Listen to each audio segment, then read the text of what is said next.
Tash çfarë është Sorosi? Sorosi është globalist, por vepron me soft power, pra me fuqi të butë nëpërmjet ideologjisë. Duke të ndërprerë, është ky apo është i biri më në lojë?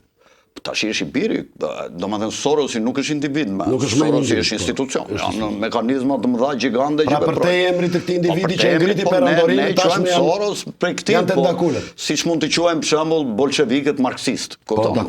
Nuk kanë lidhje me Karl Marxin direkt, por me idetë e tij. Dhe ky, domethënë Sorosianët bashkohen me globalistët e tjerë që janë sionistët, bashkohen kjo që quhet Kongresi Botëror i Çifutëve, që ka akronimin në shqip AIPAC.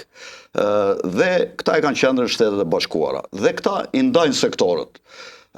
Sionistët veprojnë me para, me shërbime sekrete dhe me forcë.